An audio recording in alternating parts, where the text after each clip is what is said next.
এই দুইটা আমল কোনো বিপদগ্রস্ত মানুষ যদি করতে থাকে, আল্লাহ রাব্বুল আলামিন তার জন্য এমন পথ বের করে দেন সে কল্পনা করতে পারে না বিপদ দূর করার।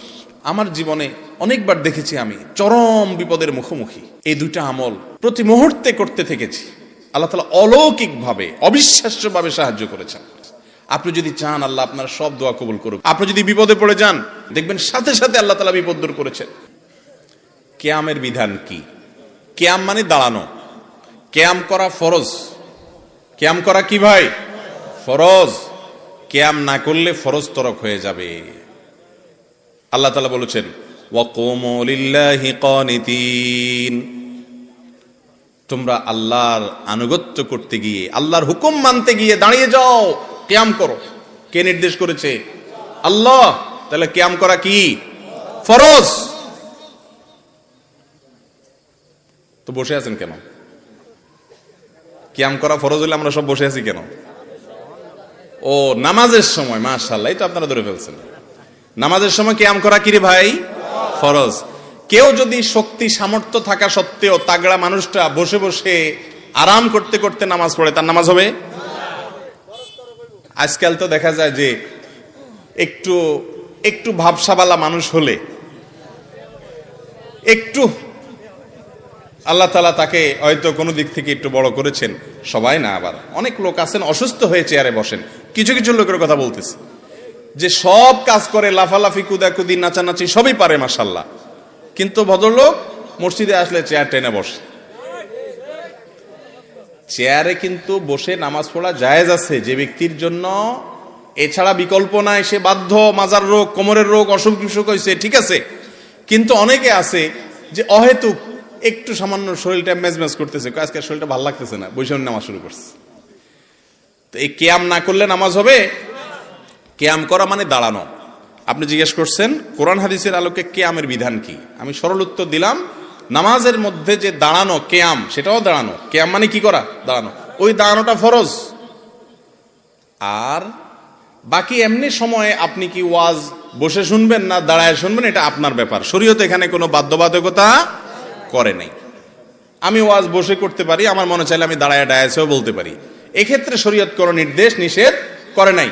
তাহলে কিয়াম কখনো করা ফরজ, আবার কখনো করা মুবাহ মানে জায়েজ। চাইলে আমি দাঁড়াইতে পারি, চাইলে বসতেও পারি। বুঝতে পারছেন? আল্লাহর নবীর নামে দুরূদ প্রেরণ করা, সাল্লাল্লাহু আলাইহি ওয়াসাল্লাম, তার প্রতি দুরূদ প্রেরণ করা, এটা অনেক বড় ইবাদত ভাই, অনেক বড় সওয়াবের কাজ। আপনি যদি চান আল্লাহ আপনার সব দোয়া কবুল করুক, তো আপনি দুরূদ শরীফ পড়বেন। আপনি যদি বিপদে পড়ে যান সবচেয়ে বেশি দুরূদ শরীফ পড়বেন, দেখবেন সাথে সাথে আল্লাহ তাআলা বিপদ দূর করেছেন। দুটি আমল, দুরূদ আর ইস্তেগফার। আমার জীবনে অনেকবার দেখেছি আমি চরম বিপদের মুখোমুখি এই দুইটা আমল প্রতি মুহূর্তে করতে থেকেছি। আল্লাহ তাআলা অলৌকিকভাবে অবিশ্বাস্যভাবে সাহায্য করেছেন।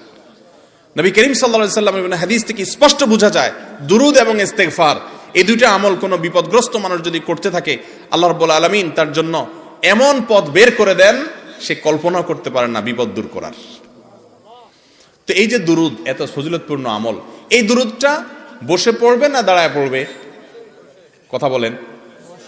দুরূদ বসে পড়তে হবে না দাঁড়ায় পড়তে হবে? কোথায় আছে দুরূদ বসে পড়তে হবে? এই যে আন্দাজে ফতোয়া দিলে তো হবে না ভাই। কোরআন হাদিসে কোথাও বলা হয় না যে তোমরা দুরূদ পড়ার সময় অবশ্যই বসিয়া বসিয়া পড়িবে, দাঁড়িয়া পড়িতে পারিবে না, কোথাও নাই। তা আপনি অযথা কথা কেন বলতেছেন? দুরূদ বসে পড়বে না দাঁড়ায় পড়বে, কোরআন হাদিসে ব্যাপারে কিচ্ছু বলা হয় না। অতএব এই বসা লোকেরাও দুরূদ পড়তে পারবে, দাঁড়ানো লোকেরাও দুরূদ। কথা কি বুঝতে পারছেন? দুরূদ বসেও পড়ানো যায়, দাঁড়ায়ও পড়া যায়, শুয়েও পড়তে পারে কেউ, কোনো অসুবিধা নাই। কিন্তু কেউ যদি মনে করে দুরূদ পড়তে পড়তে পড়তে পড়তে পড়তে পড়তে একটা পর্যায়ে সবাই দাঁড়ায় যাইতে হবে, তাহলে সমস্যা আছে। কারণ আপনি দুরূদ পড়তে পড়তে যে হঠাৎ দাঁড়ায় গেলেন, ভাই আমার, আপনাকে কি আল্লাহ রাসূল সাল্লাল্লাহু আলাইহি সাল্লাম দুরূদ পড়ার ব্যাপারে বলেছেন? এই কথা কোরআন হাদিসে কোথাও আছে যে তোমরা যখন দুরূদ পড়বা আমার প্রতি, পড়তে পড়তে পড়তে পড়তে একটা পর্যায়ে আমার সম্মানে তোমরা দাঁড়ায় যাইতে হবে? এরকম কথা যদি আমার নবীজি বলে থাকেন অবশ্যই দাঁড়াইতে হবে। কোরআনে যদি বলে থাকে অবশ্যই করতে হবে। আর যদি কোরআন হাদিস না বলে, তা আপনি বসা আলাদেরকে বলবেন ভাই দুরূদ পড়তেছেন দাঁড়ায় যান, অথবা দাঁড়ানোদেরকে আমি যদি বলি ভাই আপনারা দাঁড়ায় দাঁড়ায় দুরূদ পড়তেছেন কেন, বসে যান, এই দুইটার কোনোটাই করার অধিকার আমার আছে নাই। আমাদের যেসব ভাইয়েরা দুরূদ পড়তে পড়তে হঠাৎ দাঁড়ায় যায়, ওনারা কিন্তু নবীজির সম্মানার্থে দাঁড়ায়, ঠিক না বে ঠিক? নবী করিম সাল্লাল্লাহু আলাইহি ওয়াসাল্লাম